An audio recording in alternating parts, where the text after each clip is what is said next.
All right. Chapter 20, The Progressives. As we've spoken about before, the 19th century is a time of great change in the United States. Urbanization had increased dramatically. People are moving from the countrysides into the cities. American cities had become dirtier and more crowded. They're ran by machine politics and party bosses. The economy has become much more industrialized, taking people away from the land and making agricultural life even less attractive. Money and power have become concentrated in the hands of the super rich. Monopolies have grown incredibly powerful in the American economy. In short, America is drastically changing in a relatively short period of time. And what we're going to see happen is the progressive movement is going to be a reaction against that. So that's what we're looking at in this chapter. Now, this picture on the opening slide, I think perfectly sums up how a lot of people felt about America in the early 1900s. You see here a man, you can read on his collar, he's labeled as Rockefeller, of course, one of the, depending on your point of view, robber barons or captains of industry in American history. And you can see there he's got the White House literally in the palm of his hand. You can see the Capitol building in the background. Smokestacks have been added to it. There's a sea of oil barrels in the foreground. And the caption to this picture is, "The Trust Giant's Point of View. What a funny little government." And that's how I think a lot of people are beginning to view these monopolies and machine politics as we move into the 1900s, that the common person really wasn't running the government anymore, which of course is the idea that America was founded on, that the process had been overtaken by the monopolies, by the trusts, by the party bosses of the political party. So that's what we're looking at in this chapter. So the broad themes of this chapter, we're going to talk about the rise of progressivism, how it occurs and why it occurs. We're going to talk specifically about reform for minorities, and then we're also going to talk about the progressive presidents. There are three progressive presidents generally recognized in American history. So let's talk about the origins of progressivism, and this is actually a bit of a review from previous chapters. Remember, the time period between the end of the American Civil War and the turn of the century, 1900, we see the birth of mass consumption stores in the United States. We see the birth of mass leisure activities in the United States. We've begun defining things as compared to the American way of life. We've begun discussions on this living wage and the American standard of living. We are now one of the world leaders in manufacturing. We have a very high standard of living, and the idea is that everyone deserves a certain quality of life. That if you're willing to go out and you're willing to work, whatever the standard work week was at that point in time, 40, 50, 60 hours, that if you're willing to work, you deserve a certain quality of life as an American citizen. So, what is this idea about progressivism? We spoke about the very earliest, I guess, stirrings of progressivism in the preceding chapters. The very earliest labor unions, the Grange on the agricultural side of things. These were the very earliest stirrings of progressivism in the United States. And if you have to boil it down to one word, it's all about change. Progressivism is a movement that is all about change. Now, that being said, progressivism, of course, is the idea that society could and should progress forward. That's kind of the whole idea, right? Progressivism.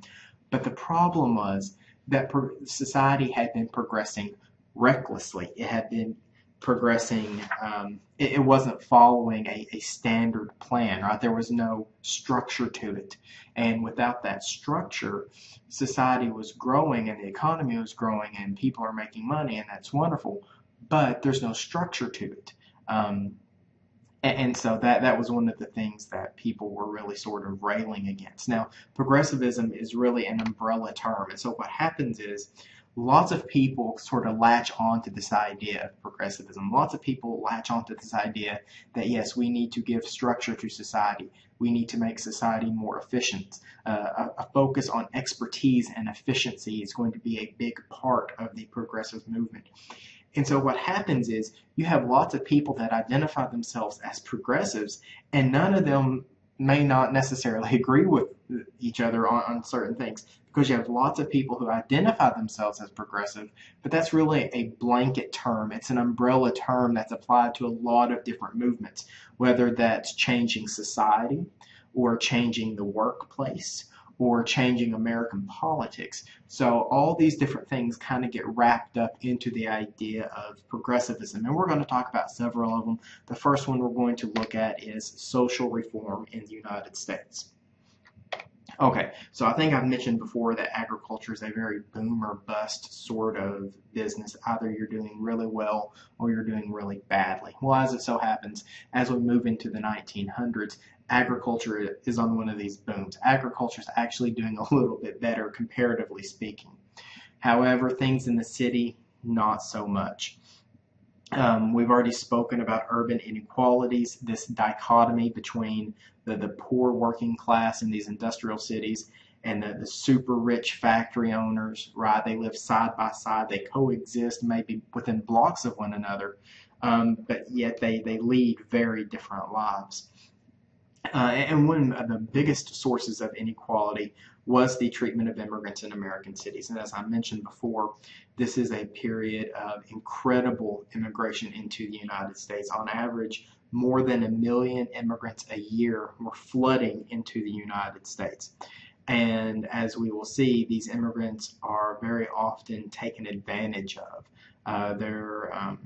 In terms of housing, in terms of jobs, in every conceivable way you can think of, they're taken advantage of. And there are several reasons for this migration. Perhaps they faced poverty in their home country, perhaps they faced political turmoil in their home country, but a lot of them just saw a land of freedom and opportunity in the United States that they wanted to take advantage of. And so they come to the United States in search of, the American dream, and more often than not, they don't find it. As I said, more often than not, they are taken advantage of. One of the most widespread and effective earliest progressive groups were the so-called muckrakers. Muckrakers are journalists. Today, there'd probably be called something along the lines of investigative journalists, because that's what they did. Muck, of course, is something dirty. It's filthy, right? It's mud and nastiness. And so these muckrakers, sometimes referred to, in a derogatory way, they're stirring up trouble right there. They're pulling, they're exposing this seedy underbelly, right? They're muckrakers. They're showing the filth of American cities.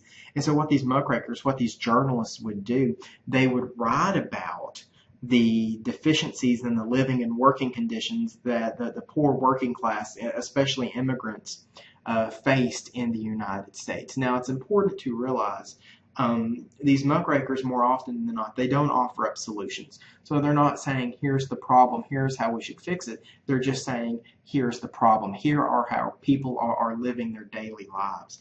So they're just offering exposure, not necessarily solutions. The idea was that America didn't realize this was happening, because if America knew this was happening, the population would take steps to fix it. So that was kind of the idea. We don't know that this bad stuff is happening, because obviously if we did, we'd want to change it. So that was kind of the goal behind muckraking. It's investigative journalism in the living and working conditions of the poor, especially of immigrants. Some of the more famous muckrakers, Ida M. Tarbell, who wrote on the Standard Oil Company. Now, her argument was that monopolies only grew because the public allowed them to, and the public would have to sit up and stop being subservient to the machine politics, stop being subservient to the trust, and then would have to enforce the laws that were already on the books. And that's an important distinction. Ida M. Tarbell would have argued, if we would just enforce the laws on the books, if we would just enforce the laws that we already have, we could take care of the monopolies. You contrast that with someone such as Lincoln Steffens, who would argue regulation isn't enough. Even if we enforced all the laws that we have on the books, regulation is never going to be enough. What we need is public ownership of utilities. And of course, that's straying very close to socialism, in which the government takes a much greater role in the planned economy and in owning the economy. And then you have men like Upton Sinclair, who we've already mentioned before. He was the author of The Jungle. And Upton Sinclair was an avowed socialist. He just didn't have socialist tendencies. He was an avowed socialist. He was a card-carrying member of the American Socialist Party who ran for governor of California on that ticket. He absolutely wants greater government control over the economy. And so what I'm getting at is, again, you have a very wide spectrum. Ida M. Tarbell and Upton Sinclair did not agree politically, and yet they both call themselves progressives. Okay, so it definitely is an umbrella term that has a very broad spectrum, that depending on who you ask. All right, let's talk about labor reform. And again, we've already mentioned a little bit of this. Frederick Taylor, Taylorism, scientific management of the workplace. Workers feel that they're losing control. This idea that workers should obey their managers in everything, that they don't have any input in the system anymore, that workers felt like they were just additional pieces of machinery, and whenever one broke down or wore out, you just shift in a new worker to take their place. They feel like they're cogs in these great machineries of the factories. And so there's this contradiction, right? Even though America is the most politically free place on earth, a lot of people feel stifled in the workplace. And so the question is, what is the use of freedom if they're slaves to big business? And of course, how do we fix this? And a lot of people feel that their only recourse are the unions. And again, this is going to be a time of great union growth in the United States. Here's a quote from law professor, lawyer, and former Supreme Court Justice Louis Brandeis. We learned long ago that liberty could be preserved only by limiting in some way the freedom of action of individuals, that otherwise liberty would necessarily yield to absolutism. And in the same way, we have learned that unless there be regulation of competition, its excesses will lead to the destruction of competition, and monopoly will take its place. So what's he saying here? We learned long ago that liberty could be preserved only in limiting in some way the freedom of action of individuals. That he's saying is that the only way we can be free is by limiting our actions. Now think about that for a second. How does that even make sense? How can we truly be a free society only by limiting the actions of others? And if you think about it for a minute, he has a point, because as a citizen in the United States, you can't do whatever you want, right? You cannot steal, you cannot kill someone, you cannot lie under oath. And so what he's saying is, in order to provide the best society for everyone, we have to limit the freedom of action of individuals. You can't just do whatever you want to, because the government will stop you. And he's saying we should apply that same concept to the marketplace, that we can't just allow factories and big business to do whatever it is they want to, because if we do that, then they're going to rage out of control. That's the argument that he's trying to make there. And so we see socialism. It's not like today where socialism is a bad word in American politics. Socialism is accepted, and socialism is even pretty popular, in fact. This is probably the time in American history that socialism has its greatest influence. They argue for things like free education and free college, improved working condition for laborers, and ultimately they're searching for democratic control over the economy through public ownership. And like I said, socialism is huge. The largest paper in the country was socialist. Socialists are making big gains in labor unions. Eugene V. Debs is probably the face that people most associated with socialism in the United States. He ran for president. Now, as it so happens, he was in jail at the time. He was arrested as part of a union strike, and so he ran for president from the inside of a jail cell. But yeah, socialism is huge in the United States, and unions become huge in the United States. The American Federation of Labor, the largest union in the United States, its membership is skyrocketing. The only problem is the AFL will only accept skilled workers, which essentially means they only accept white males. So that leaves a lot of the working class out in the cold, so to speak. And so what we actually see happening is a new labor union is going to form in 1905. They're known as the Industrial Workers of the World, nicknamed the Wobblies, led by one of their founders, seen here, Big Bill Haywood. Anytime you see that phrase, workers of the world, that is, you should immediately flash over to socialism, because that's what that's talking about. Anytime you see the phrase, workers of the world, it's talking about socialism. And so, yes, it is a labor union, but it's also part socialism. It's part revolutionary. They conduct strikes to get the public's attention about what's going on, and then they say, and here's how we can fix it. This is how socialism would solve that problem. Now, unfortunately, for the Wobblies and other labor unions during this time, the courts are firmly against labor unions in the early 1900s.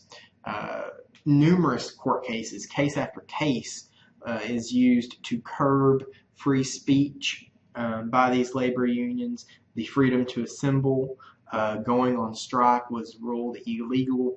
And so labor unions really face an uphill battle in trying to get these changes that they want made, because the courts are firmly on the side of big business. Let's talk about reform for minorities. First of all, let's talk about feminism. The early 1900s is a period of, it's a great feminist movement in the United States. Women's emancipation. Emancipation is freedom. The freeing of women in American society. They tackle issues like the right to vote. They tackle issues like the right to education. They tackle the issues of greater economic opportunities. Women are becoming a bigger and more visible part of society, and the question is why? And we've actually already answered this question, right? They're becoming a more visible part of society because they're becoming a more visible part of the economy in both working and spending that money. More women than ever before are working outside of the home. Traditional gender roles are changing. More women are working in jobs like office workers, telephone operators. As public education begins to spread throughout the United States, as free government-supported public education begins to spread throughout the United States, more and more women are going to become teachers. Women become nurses. So yes, they're going to face discrimination, obviously. They're going to face job exclusion. There are some jobs that women are not going to be allowed to hold. They face discrimination in wage differences, wage discrimination. And even today, women don't make as much as men. This is well documented. And so you can just imagine how bad it was 100 years ago, right? Even with those things in mind, the woman worker is going to become a symbol of female emancipation during the early 1900s. Women are also going to become more active in politics. Now, here's the deal.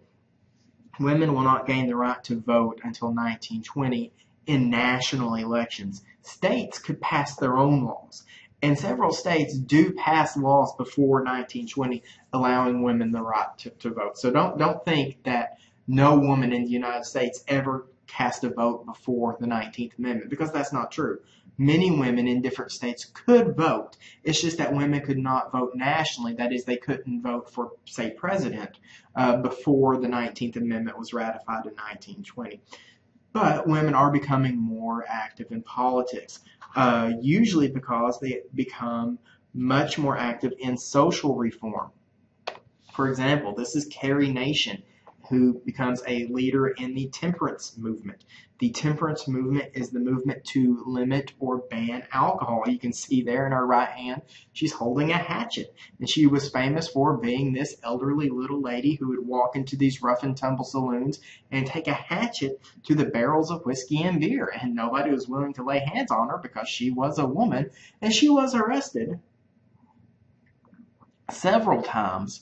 But she never went to jail. You can see there, hatchet in one hand and Bible in the other, and that was kind of her mode of operation. You have Jane Addams, who's going to found Hull House in Chicago.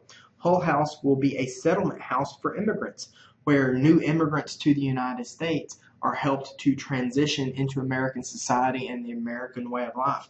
Hull House was actually open in Chicago until just a few years ago. It had to close its doors for lack of funding, but it existed for over 100 years as a transition house for not only immigrants, but also other people who needed it.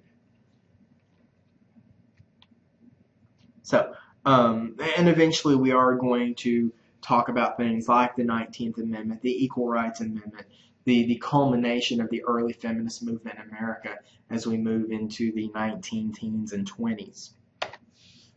Now, what about African Americans? What about black people in the United States? It's important to realize that with everyone talking about change and probably the overall goal, and we'll talk about this in just a minute as well, one of the overall goals of progressivism is to give more power back to the people, whether that's placing more economic power in the hands of the people, taking it away from the factory owners, placing more political power in the hands of the people, taking it away from machine politics and the party bosses and things of that nature. It's all about change. It's all about giving power back to the people. Little is done or said for African Americans. African Americans get basically nothing out of progressivism. You have to remember this is still the era of Jim Crow and the era of legalized discrimination, legalized segregation in the United States. It will be decades. It will be the 1940s and 50s and 60s before the issues of civil rights are going to be addressed in the United States. One of the more famous muckrakers, his name is Ray Stannard Baker, writes a book about this. It's called Following the Color Line, in which he travels to the American South and he chronicles race relations in the United States, and he tries to give he tries to give an unemotional, just the facts sort of view about African American life in both the North and South, and he shows the discriminations suffered by black people. He shows the violence suffered by black people, but again, he can't offer up a solution. He's just trying to give exposure to the problem, and like I said, it'll be decades before America is ready to do anything about that. Let's talk about politics for a few minutes. Towards a progressive democracy. And we've already touched on this maybe a little bit, but this is a pretty big shift in American thinking. There has been a fundamental shift in the rethinking of public authority. Remember, the American government was founded on the idea that big government is bad, right? One of the reasons we fought the Revolutionary War, the War of Independence, to break away from Great Britain, is to get away from an overly controlling, overly powerful British government. So when we founded the United States, they by design made the central government very weak. Now, as if you take U.S. History 1, you'll realize that that very first government was too weak. The Articles of Confederation were a failure. But America was founded upon the idea that big government is bad, right? That a powerful central government will take advantage of its citizens. That's why we have the Bill of Rights. The Bill of Rights was it's designed to protect against government action. And so now we're here in the 1900s, we're 100 years plus away from the Revolution, and we see a pretty dramatic shift. It started with the Civil War, but by the time we hit the 1900s, we've completely made that shift. We're completely rethinking public authority. The new thinking is that the government isn't the bad guy. They're not the ones to fear. They're the ones protecting us from the bad guy. Government is no longer a threat to individual liberty, but it's the means to solve public ills. The idea is that our problems are so massive. If we want to help America, the federal government is the only one that can do that. They're the only one big enough and strong enough to solve our problems. And so reforming society isn't enough. We can have all the reform movements we want to.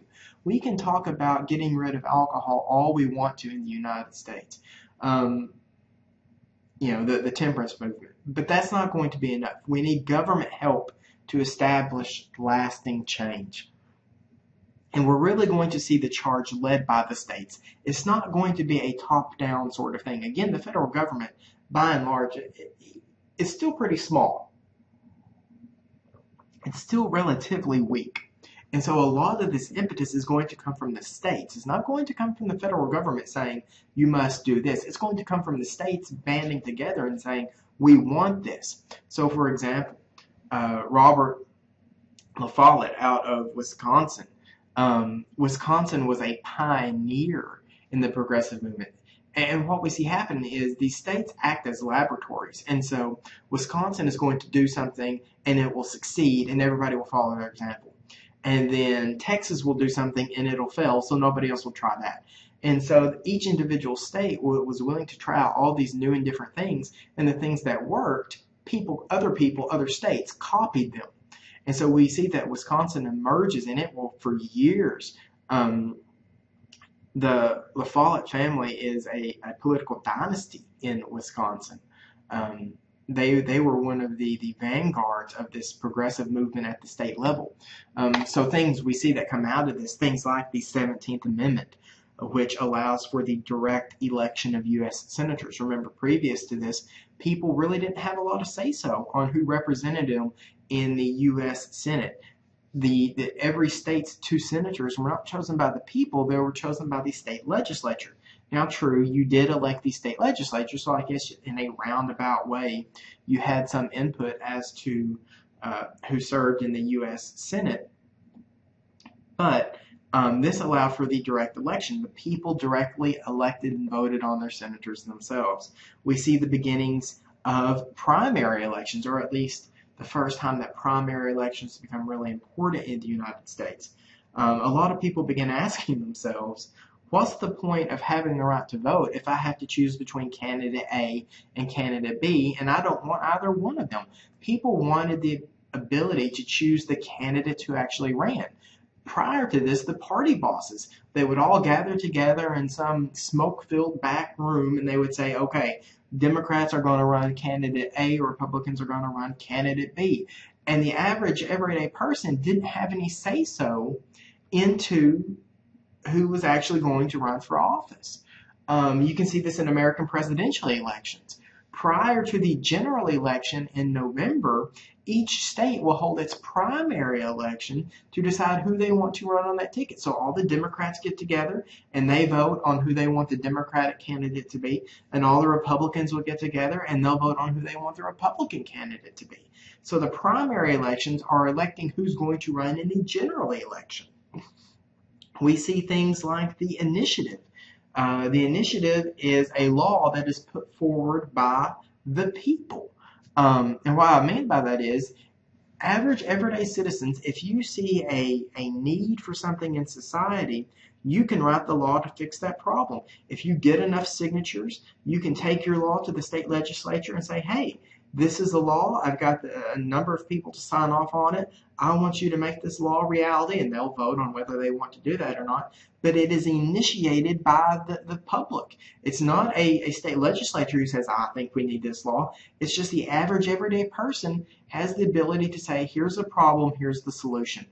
Referendum is kind of the exact opposite of that. Instead of the state legislature voting on the law, they actually hand it back to the people. They refer it back to the people. They say, here's the law that's been proposed. We don't want to vote on it. You guys vote on it. So, for instance, here in Arkansas, couple of elections ago, there was the question of whether or not to legalize alcohol sales at a statewide level. You know, of course, in Arkansas, we have dry counties and we have wet counties.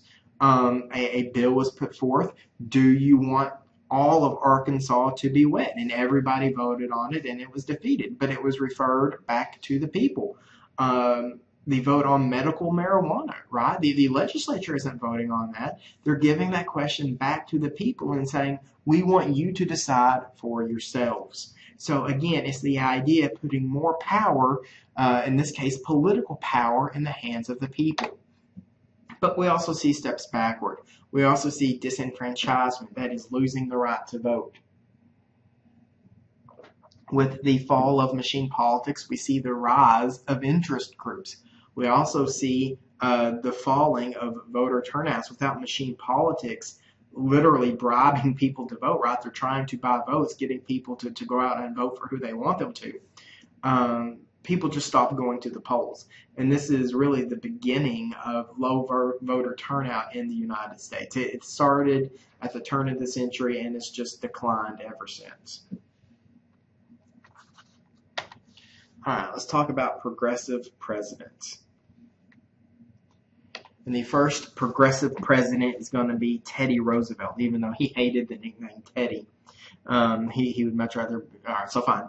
Theodore Roosevelt. He's elected in 1900, and when Teddy Roosevelt came into the White House, he really has the reputation of sort of being a loose cannon, of being this cowboy.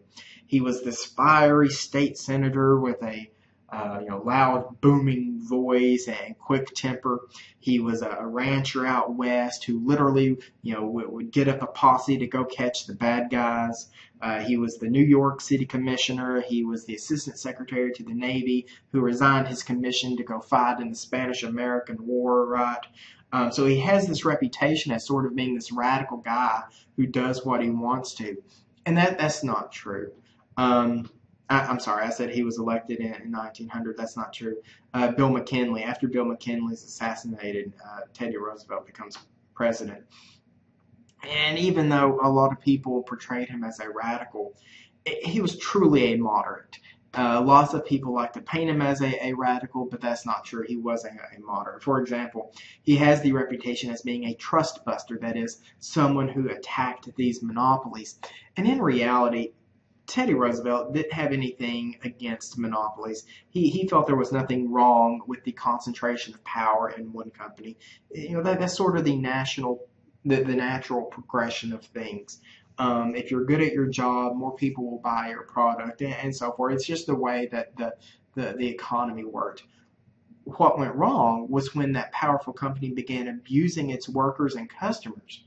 And that's when they needed to be taken down a notch. So trusts themselves are not inherently bad. It's only when they turn bad, Roosevelt thought that the government needed to get involved. So it wasn't necessarily quantity, it was more quality. Several very high-profile cases, he used government power against these monopolies. He really didn't get involved with labor that much. His views towards labor were really more of a mediator. He wanted the government to be as a go-between between workers and the factory owners. Other reforms, such as the Hepburn Act, which had to do with railroad regulation, the Pure Food and Drug Act, which attempted to establish standards for food in the United States. He was also an ardent conservationist. He's not a preservationist, he's a conservationist. He believed that America's natural resources needed to be used wisely, not necessarily preserved without any sort of human interaction. He thought they needed to be used wisely. So for example, he probably would not have said no logging allowed at all in any land owned by the government. He wasn't trying to preserve it exactly as it was. He would have said, let the log responsibly to make sure we don't screw this up for future generations, right? He was the father of the national park system in the United States, right? He was the one to begin naming national parks in the United States.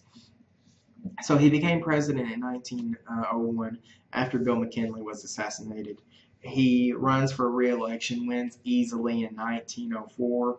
Then we come into 1908, and he doesn't have to step down. There's no law that says that you can't run. At this time, there's no law that says you can't run for a third term, but he had promised to step down in 1908. He exited the presidency as a very popular president. He left on sort of this goodwill tour of the world. He goes on this huge tour all over the globe. And he handpicks the guy to come after him, William Taft. Roosevelt essentially says, if you liked me, you're going to love this guy. So he handpicks his successor. William Taft runs for the presidency, and he wins easily. He beats William Jennings Bryan, who's running for the third time. Poor Bryan. He runs 4 or 5 times. Of course, he never wins the presidency. And so it looks like good times are ahead, right? Here's Teddy Roosevelt, a very popular Republican president. Taft comes in sort of, riding on his coattails, and everyone thinks that Taft is just going to succeed as well as Roosevelt did. And unfortunately, that is not going to be the case. Taft is really going to struggle with reformers. For example, the Payne-Aldrich tariff actually raised tariffs on some products, and that was one of the goals of the progressives, was to get rid of tariffs. But maybe even more damaging to his presidency was the so-called Ballinger-Pinchot dispute. Ballinger was the name of Taft's Secretary of the Interior, who got into a conflict with the head of the National Forestry Service, Gifford Pinchot, who was a very close personal friend of Teddy Roosevelt. And anyway, to make a long story short, Taft is going to fire Pinchot, who a lot of progressives see as a break with Roosevelt. That they see it as, he stabbed him in the back, he fired one of his good friends. And so Taft is really going to struggle with a lot of progressives. And as it turns out, he's really going to struggle with Teddy Roosevelt, because here's Teddy Roosevelt, and he's traveling all over the world, and he's listening to what's going on in the United States, and he's getting all these news reports about how the guy he handpicked to succeed him, about how the guy he set up as his successor is essentially screwing things up. And so Roosevelt comes back and he gives this famous speech called New Nationalism.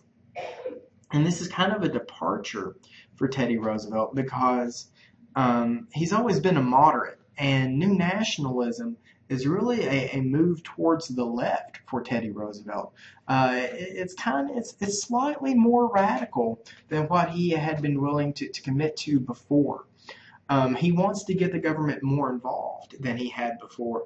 The whole message behind New Nationalism is that social justice can only come from the government. The federal government is the steward of social welfare. And so he comes back in 1912, and even though he had promised to step down and he was done with American politics, Roosevelt decides to challenge Taft in the election of 1912. Even though he had widespread popular support, the Republican Party refused to give him the nomination. They're going to back Taft to run again. And so Roosevelt leaves and starts his own political party. Now he names it the Progressive Party, but it's more popularly known as the Bull Moose Party, because at one point in time a reporter asks him, Teddy, you're getting on in your years, you've led a very active life, do you still feel up to the stresses of being president? And Teddy stands up and says, I'm strong as a bull moose, because of course that was always one of his points of pride, is that he was a very physically fit and active individual. So we've got Taft, who's running for the Republican Party. We've got Roosevelt, who's running for the Bull Moose Party. And then we've got Woodrow Wilson, who's going to run for the Democrats. Wilson is a Southerner. He's an intellectual. He's a former professor and president of Princeton. He's a former governor of New Jersey, so he's experienced in politics. And Wilson is going to run on what he calls New Freedom. Rather than accept and regulate trusts like Roosevelt was willing to do, or at least Roosevelt had been willing to do, Wilson wanted to destroy monopolies. He wanted to create economic competition, which would drive the American economy forward. Well, what happens in the election of 1912 is a split ticket for the Republicans. Some of the Republicans vote for Taft. Some of the Republicans vote for Roosevelt. All the Democrats vote for Wilson, and so Wilson's going to be elected president. This ends an almost unbroken string of Republican presidents since the end of the Civil War. And to his credit, Wilson does pursue some progressive ideas. Things like lowering the tariff in the Underwood tariff. He does provide for a graduated income tax. He signs the Federal Reserve Act. He creates the Federal Trade Commission. He signs into law the Clayton Antitrust Act, which replaced the Sherman Antitrust Act, which, as we mentioned, was largely useless. but he doesn't really support women's suffrage. As a matter of fact, in running for president, he kind of made the point of he catered to women and sought out their support. But then once in the White House, suffragists really felt abandoned by Wilson. He wouldn't even meet with them. He didn't really do anything for the civil rights movement. In fact, he reinstituted segregation of the federal government. And the way that Wilson explained it is by the time his first administration was over in 1916, he really felt that progressivism has won. He really didn't see the need to fight for these things anymore. He didn't see the need to fight for women's rights or black rights in the United States. He kind of felt like the progressive movement was over. And as we will see, as we move into his second administration, spoiler alert, he wins re-election. As we move into 1916 and 17, of course, we're going to see that America has got much more on its plate than its domestic policies, because now we're gearing up to enter into World War I, and that will definitely be the end. If it wasn't over before then, World War I will definitely be the end of the progressive movement in the United States, at least as a political force, because those are the three progressive presidents. We've got Roosevelt, we've got Taft, we've got Wilson. Those are the three progressive presidents. So as a political force, progressivism is going to be over. However, the legacy of progressivism, things like the graduated income tax and the direct election of U.S. senators, of course, those continue into modern day. And the things that progressives were fighting for will be continued on, especially as we get into the Great Depression and the New Deal. We're going to revisit a lot of these ideas that were put forth by progressives. But that will be